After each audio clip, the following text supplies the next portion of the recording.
अंदर मैंने डिस्कस किया था ग्रोथ एंड डेवलपमेंट प्लांट्स के अंदर जो है वो प्रोसेस किस तरह से होता है। प्लांट्स के अंदर हमने ये चीज़ देखी थी कि उनमें जो ग्रोथ एंड डेवलपमेंट का प्रोसेस है वो ओपन ग्रोथ सिस्टम होता है।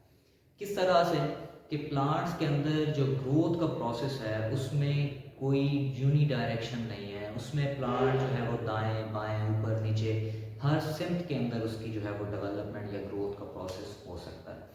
एनिमल्स के अंदर अगर हम बात करें तो इनमें जो है वो डेवलपमेंट और ग्रोथ का प्रोसेस वो एक लिमिटेड ग्रोथ रेट है जिसके ऊपर एनिमल्स ने जो है वो ग्रो करना है, उसकी बॉडी साइज अटेन होना है और उसके बाद फर्दर जो ग्रोथ का प्रोसेस है वो क्या हो जाना है, स्टॉप हो जाना है। तो हमने ये चीज़ बेसिकली डिस्कस करनी है, growth and development in animals. Growth and development in animals जो है जब हम इस चीज़ को डिस्कस करते हैं तो बायो की एक ब्रांच है that is called as the embryology. हम इस एम्ब्रियोलॉजी के अंदर बेसिकली डिस्कस करते हैं कि ये स्टडी है, बेसिकली किस चीज़ की स्टडी है, स्टडी ऑफ एम्ब्रियो। अब एम्ब्रियो की जो डेवलपमेंट होती है या एम्ब्रियो किस तरह से जो है वो डेवलप हो रहा होता है, किस तरह से उसके अंदर डेवलपमेंटल चेंजेस आ रही होती हैं। इस टाइम एक एग या स्पर्म आपस में मिलते हैं, जाइगोट बनता है और फिर वो जाइगोट से एम्ब्रियो के डेवलपमेंट का जो स्टेजेस हैं, जो स्टेप्स हैं, वो किस तरह से हो रहे होते हैं, वो जब हम पढ़ते हैं बायो किसी ब्रांच के अंदर तो दैट इज द एम्ब्रियोलॉजी। अब वो एम्ब्रियो ने डेफिनेटली आगे डेवलप होकर किस फॉर्म में कन्वर्ट होना होता है, एडल्ट फॉर्म में कन्वर्ट होना होता है। तो एम्ब्रियोलॉजी बेसिकली हमें उस एम्ब्रियो की डेवलपमेंट के बारे में बताती है कि जो जो स्टेजेस, जो जो की इवेंट्स उसके दौरान अकर होने हैं, हमने वो तमाम डिस्कस करने हैं, तमाम स्टडी करने हैं in the branch of embryology. Next जो है कुछ की इवेंट्स यहाँ पर दिखाए गए हैं जो कि बेसिकली एक ऑर्गेनिज्म की डेवलपमेंट के दौरान जो है वो होते हैं। ये तमाम की इवेंट्स हर ऑर्गेनिज्म की डेवलपमेंट में जो है वो बेसिकली मौजूद हैं पड़े, चाहे वो हमारी डेवलपमेंट है, वो एविड्स हैं, वो रेप्टाइल्स हैं, वो बर्ड्स, मैमल्स, सो ऑन। इन तमाम में जिन जिन में ये डेवलपमेंट के प्रोसेसेस हो रहे हैं, जब हम उनको स्टडी करते हैं तो एक चीज़ ये देखने को मिलती है कि ये की इवेंट्स वहाँ पर मौजूद होते हैं पड़े। उनकी डेवलपमेंट के दौरान ये की इवेंट्स जो है वो बेसिकली वहाँ पर इनका होना बहुत ज़्यादा ज़रूरी है, बहुत लाजमी है ताकि उनकी प्रॉपर एक ग्रोथ का फिनोमिना जो है वो चल सके। सबसे पहला की इवेंट है that is the gametes formation. हमेशा गैमेट्स जो है वो दो तरह के होते हैं, एक चीज़ जो है वो एग और दूसरी चीज़ जो है वो स्पर्म। हमेशा ये जो एग्स और स्पर्म की जो प्रोडक्शन है that is called as the gametes formation, उसे हम गैमेट्स फॉर्मेशन का नाम देते हैं। तो गैमेट्स की डेवलपमेंट बेसिकली जो होती है, हम इस स्टेप को नाम दे रहे हैं किस चीज़ का, गैमेट्स फॉर्मेशन का नाम देते हैं। जो इसका दूसरा स्टेप है that is called as the fertilization. Fertilization से क्या मुराद है? फर्टिलाइजेशन से मुराद है कि ये जो एग प्लस स्पर्म ये आपस में मिल जाते हैं, तो एग और स्पर्म के मिल जाने की वजह से जो चीज़ बनती है that is called as a zygote. हम उसे नाम देते हैं जाइगोट का। तो यही एग और स्पर्म की फ्यूजन, इन दोनों का आपस में मिल जाना ही क्या कहलाता है, बेसिकली फर्टिलाइजेशन कहलाता है। फर्टिलाइज हो गए हैं ये एग और स्पर्म, एक दूसरे से मिले हैं, फर्टिलाइजेशन का प्रोसेस हो गया है और इसे हम नाम देते हैं that is called as zygote. Egg और स्पर्म के मिल जाने की वजह से जाइगोट की डेवलपमेंट हो गई। अब जो थर्ड स्टेप है इसके अंदर that is the cleavage. Cleavage किस तरह से होती है? वो इस तरह से है कि ये जो जाइगोट बना है, इस जाइगोट को हम देखें तो ये फॉर एग्जांपल एक जाइगोट यहाँ पर मौजूद है। अब इस जाइगोट के अंदर बेसिकली क्या होनी है, क्लीवेज होनी है। क्लीवेज क्या है? इस जाइगोट की डिवीजन का नाम है। ये ऐसे डिवाइड किया, ऐसे डिवाइड किया, ऐसे डिवाइड किया और इस तरह से ये यूं डिवाइड कर गया। तो ये जाइगोट की बेसिकली जो डिवीजन हो रही है, उस डिवीजन का नाम है क्लीवेज और उस डिवीजन के नतीजे में बनते हैं ब्लास्टोमेयर।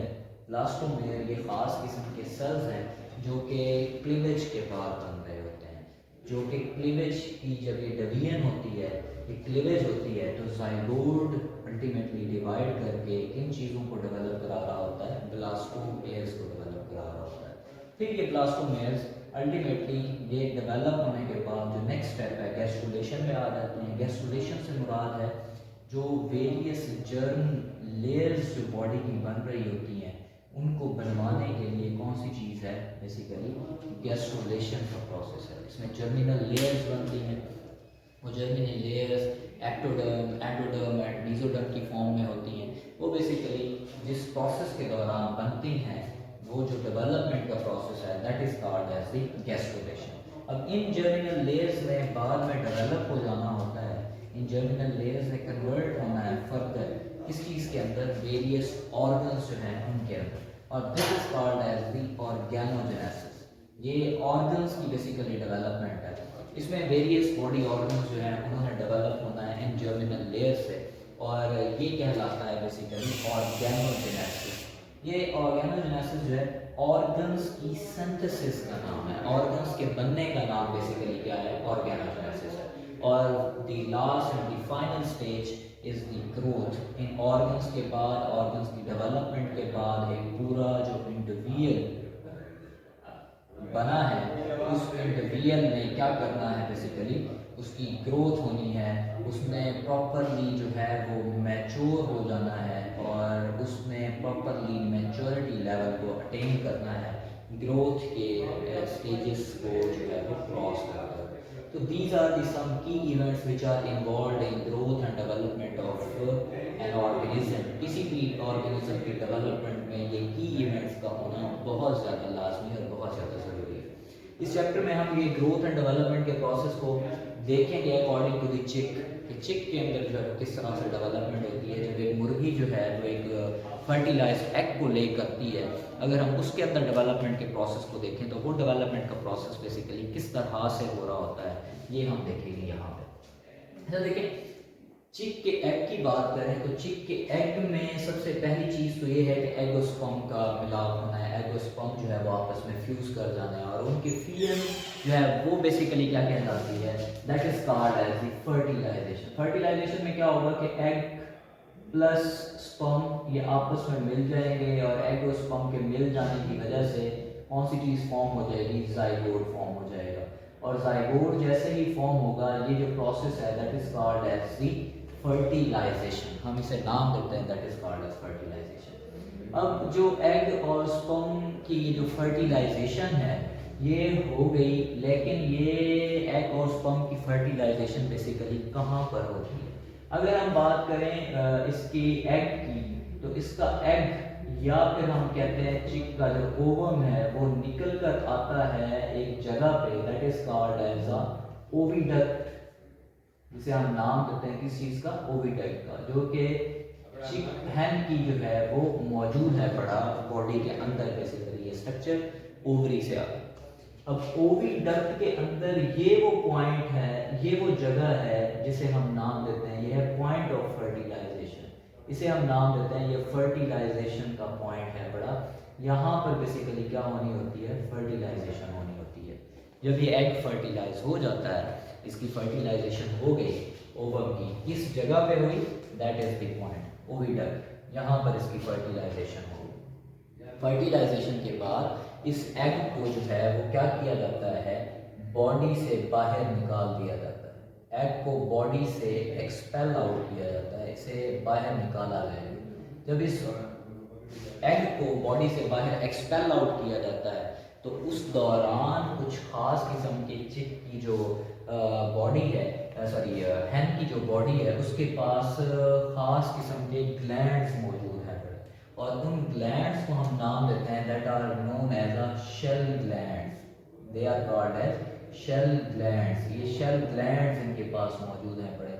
और शेल ग्लैंड्स का क्या काम है, शेल ग्लैंड्स जो है वो सेक्रीट आउट करते हैं किस चीज़ को, एग शेल को सेक्रीट आउट करते हैं। एग के बाहर जो है वो शेल बना देंगे। फॉर एग्जांपल ये एग की albumin, yolk albumin, for example ये यॉक थी, एल्ब्यूमिन था, ठीक है। यॉक और एल्ब्यूमिन के बाद ये यहाँ पर इसके बाहर जो है वो एक हॉल सा मौजूद है, that is called as egg shell. तो ये जो शेल है इसे किसने सेक्रीट आउट किया, इसे सेक्रीट आउट किया है शेल ग्लैंड्स ने। इस शेल को शेल ग्लैंड्स ने सेक्रीट आउट किया, और ये यूँ कैल्केरियस शेल जो है बन जाता है। जब ये चिक की बॉडी से बाहर जो अंडा है, उसका जो एग है वो बाहर निकल रहा होता है, तो जब ये निकल रहा होता है तो देन उस time shell is not a solid, ये सॉलिड नहीं होता। जैसे ही बाहर आता है तो ये कैल्शियम कार्बोनेट CaCO3 इसके अंदर मौजूद है, वो क्या करता है, रिएक्ट करता है with water vapours, water vapours के साथ जो है ये रिएक्ट करता है, और वाटर वेपर्स के साथ रिएक्ट होने के बाद ये कैल्केरियस शेल जो है ये आपस में रिएक्ट करने के बाद सॉलिड शेल जो है उसके अंदर कन्वर्ट हो जाता है, मुर्गी का अंडा उसके जिस्म से बाहर चला जाता है। कैल्शियम कार्बोनेट वाटर वेपर के साथ रिएक्ट करेगा और तब ये जो है वो सॉलिड फॉर्म के अंदर कन्वर्ट हो जाएगा मुर्गी के जिस्म से बाहर, और देन फर्दर इसकी एग की डेवलपमेंट का प्रोसेस जो है वो शुरू होगा। अब फर्दर एग की जो डेवलपमेंट का प्रोसेस है उसमें क्या है, उसमें मज़ीद डेवलप होना है। अगर इसमें से चिक की डेवलपमेंट होनी है तो वो किस तरह से होनी है, तो उस पीरियड को हम नाम देते हैं that is called as incubation. ठीक है, उसे हम इंक्यूबेशन का नाम देते हैं।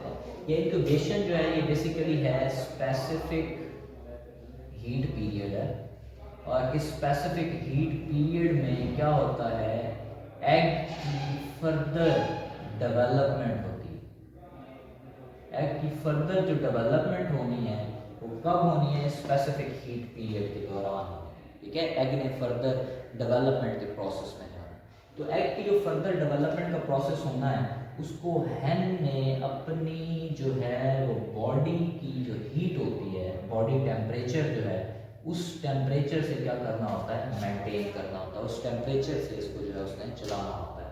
हैन की जो बॉडी है उसकी, हैन की बॉडी ने क्या करना है, उसे ये टेम्परेचर प्रोवाइड करना है। किस चीज़ को टेम्परेचर प्रोवाइड करना है, एग को टेम्परेचर प्रोवाइड करना है, और एग के अंदर फर्दर क्या हो जानी है, डेवलपमेंट हो जानी है, और यूं उसके अंदर जब डेवलपमेंट होगी उसके अंदर चिक की डेवलपमेंट जो है वो स्टार्ट होगी। लेकिन हम यही इंक्यूबेशन का पीरियड जो है हम आर्टिफिशियल भी कर सकते हैं, ये आर्टिफिशियल भी हो सकता है। ठीक है, और हम इसे आर्टिफिशियली अगर हम परफॉर्म करेंगे तो हमें 36 to 38 डिग्री सेंटीग्रेड का टेम्परेचर प्रोवाइड करना होगा, और ये टेम्परेचर जो है वो स्पेसिफिक इंटरवल्स के लिए देना होगा। अब उन स्पेसिफिक इंटरवल्स में क्या हो जाएगा, वो जो एग है वो डेवलपमेंट हो जाएगा, उसकी डेवलपमेंट हो जाएगी किसके अंदर, बेसिकली चिक के अंदर उसकी डेवलपमेंट हो जाएगी, अगर हम उसे ये स्पेसिफिक टेम्परेचर जो है 36 to 38 डिग्री सेंटीग्रेड प्रोवाइड करते हैं। लेकिन ये जो स्पेसिफिक टेम्परेचर, ये जो इंक्यूबेशन पीरियड हम उसे दे रहे हैं या मुर्गी खुद उसे प्रोवाइड कर रही है, तो ये अगर आर्टिफिशियली हम इसे प्रोवाइड करेंगे तो इसको स्पेसिफिकली एक ऐसी चीज़ है, एक ऐसा इंस्ट्रूमेंट है जिसके अंदर जो है इसे क्या किया जाता है, इंक्यूबेशन पीरियड प्रोवाइड किया जाता है, that is called as incubator. इसे हम नाम देते हैं किस चीज़ का, इंक्यूबेटर का। ये लैब्स के अंदर मौजूद होते हैं बड़े इंक्यूबेटर्स, इंक्यूबेटर्स की मदद से हम एग्स को इंक्यूबेट करते हैं। इंक्यूबेट करने से ये होता है कि वो बाकायदा तौर पर टेम्परेचर हमें मिलता है, उस टेम्परेचर के ऊपर जो है क्या हो जाते हैं, एग्स की डेवलपमेंट शुरू हो जाती है। तो this is the general introduction about the development in चिक। इसके अंदर वेरियस जो मेन स्टेजेस हैं वो अभी भी हमने जो है डिस्कस करनी है, that is the cleavage, gastrula, organogenesis and growth. वो हम आने वाले फर्दर लेक्चर्स के अंदर उसे डिस्कस करेंगे। थैंक यू सो मच, अल्लाह हाफिज़।